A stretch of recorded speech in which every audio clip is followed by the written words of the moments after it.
Thought about the shot, drops it off. Hutson across, one-timer, score! Oh my gosh, they're finally back. The Laine train is clicking again on the power play. Now all they have to do is make sure Florida doesn't respond right back. Carrier.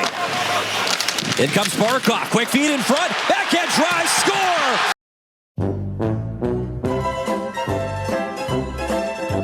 The Montreal Canadiens faced off against the Florida Panthers today. I think this is their third meeting of the season. If they win today, that means that they will regain their wild card spot. Can they do it, or is this going to be their sixth loss in a row? Let's talk about it. Yeah, he looked up his mustache today. I just wasn't feeling it, so.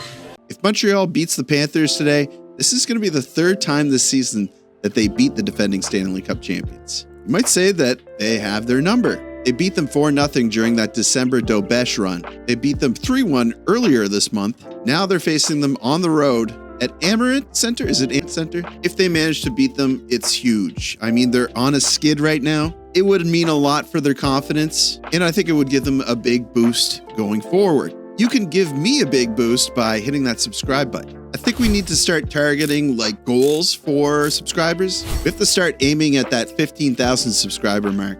But let's start first by hitting 11,000. Can you help me out? Can you do it? Don't worry. If you're already subscribed, just hit that like button, comment below, just to say hi if you want. My buddy was hanging out with me. He got bored. He went upstairs. But you guys know what time it is. It's formation time. La formation de départ. Starting lineup. We've got it. This is an interesting one. We've got Caulfield, Suzuki, Slafkovsky, Anderson, Dvorak, Gallagher for the second line, Heineman, Newhook, Laine, and on the fourth line, Pezzetta, Evans, and Armia. They're trying stuff. I like this. It continues to get interesting. On defense, we have Matheson and Carrier, Gouli and Hutson. Finally, we have Struble and Savard. That guy is watching from the players' booth. Fast forward, I'd like to say that we would miss him this game. I don't know if we did. Finally, in net, we have Montembeault. So the puck drops. The third line, which is actually the second line, is out to set the tone. Anderson is showing an incredible amount of energy, and I am very happy to say that the energy stays at that level throughout the game for the Montreal Canadiens. Laine and Newhook link up, but Bob is just too smart in net. Then the very next play, Reinhart puts one off the post. This was a little bit of a whoops by the defense. Then we see Gallagher going to the box for 2 minutes for smacking Ballskins. Wait, that's his name, right? Ballskins? We see Savard out there doing good work on the PK. Defense is looking a lot better. Now before the kill is exhausted, Baby Barkov goes to the box for getting up high on Armia. Lane Hutson drops one back for Suzuki. Suzuki says, no, you're not going to get away with that one. They are unable to capitalize on that penalty, but Bjornfoot goes to the box for a 2-minute minor by sticking on Christian Dvorak. They're going back on the power play. And guess what? The Laine train is back. Space, thought about the shot, drops it off. Hutson across, one-timer, score! Patrik, Laine! It's really like clockwork. It looks so good when he does it properly. But I just wish he could convert on 5-on-5s because, you know, it makes him so much more happier. I hope that Laine realizes that there are things in the future and it could make him a lot more productive. Like I said in the intro, this always happens, but Florida goes the other way. And of course, Reinhart capitalizes, ties it up 1-1. Carrier. In comes Barkov, quick feed in front, backhand drive, score! Just another mistake, sadly. Dvorak and Carrier get mixed up watching the same guy in the corner. That's okay, onwards and upwards, but not just yet because Gouli's going to take a penalty on Greer by smacking him in the face and then sitting on him. Florida is putting on pressure on this power play, but Montreal survives. We're going to the second period tied at 1. 10-9 for shots in favor of Montreal. During the break, I really like this by TSN. They do like a little trivia. Nick Suzuki. Wow!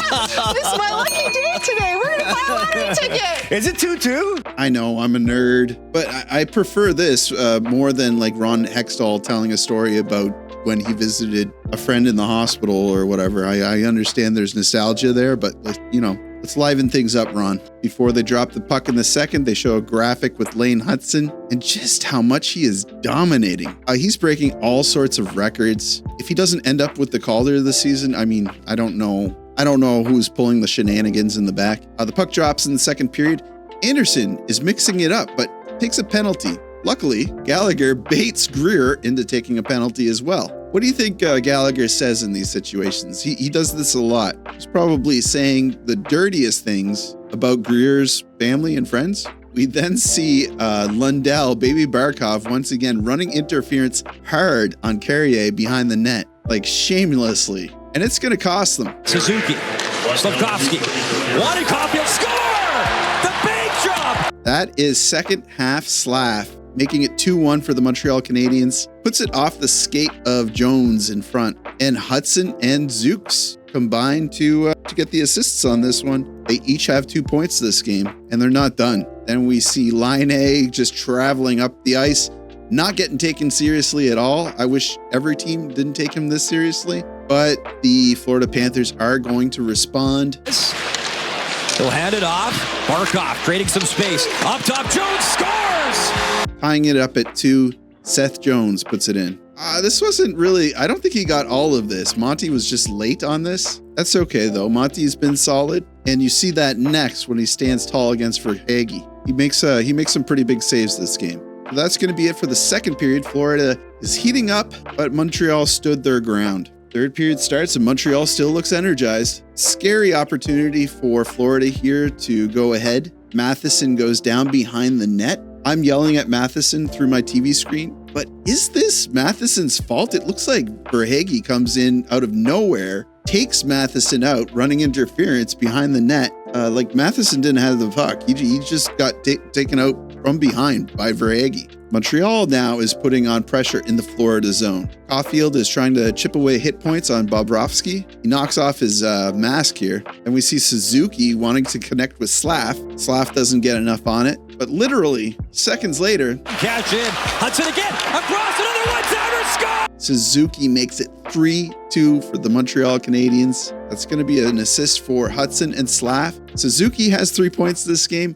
Hutson has 3 points. Hutson now moves up. I think he is tied with Quinn Hughes. Let me make sure that's right. Yeah, he is tied 54 assists with Quinn Hughes. The only other defenseman in the league who has more points than Quinn Hughes and Lane Hutson is Cale Makar. Like I said, if he doesn't win the Calder, somebody's rigging it. Just because they're ahead, just because they should be playing tight in the D zone, doesn't mean that offense is out of the question. And this gave me goosebumps. I thought for sure Nick Suzuki and Caulfield was going to make this 4-2, but look at what Bobrovsky does. Grand larceny by Bobrovsky.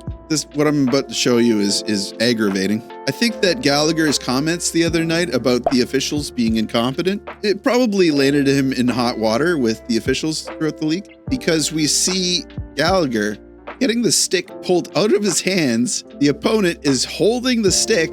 No call. The referees must just hate Gallagher. He's incensed. He doesn't understand what's going on, but you're now on a list, Gallagher. I'm sorry. Now with the net empty, Florida is putting on pressure. Montreal doesn't look like they're panicking. And finally, Gallagher gets some retribution. Time bomb, big block, Gallagher, he's got the empty net. Brendan Gallagher buries it, and the Montreal Canadiens lead. He had the puck near the blue line. He had the opportunity to bring it up ice, but I think he was just too tired and wanted to use his arms instead of his legs. Great job by Gallagher putting the dagger in here. The ole, ole, ole starts. All the snowbirds down in Florida. Hey, aren't you supposed to be staying in Canada? I thought the idea was no more travel to the United States. Mikkola puts out a late shot down ice, almost takes off Savard's head. A little scrum breaks out after the horn goes off. Mikkola jumps off the ice. Bad look, very bad look. Struble has some words for him, probably saying, yeah, I'll see you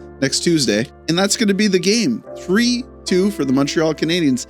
They beat the Florida Panthers again. That's 3 games this season. One more game at the Bell Center on Tuesday. Can they go for a series sweep? What's also great about this, and probably at the front of your mind, yes, Montreal is back in a wildcard spot. With 9 games left to play, they have 77 points. The Rangers have a game above them. They're also at 77 points. Columbus is 2 points back at 75 points. Montreal and Columbus play on Tuesday.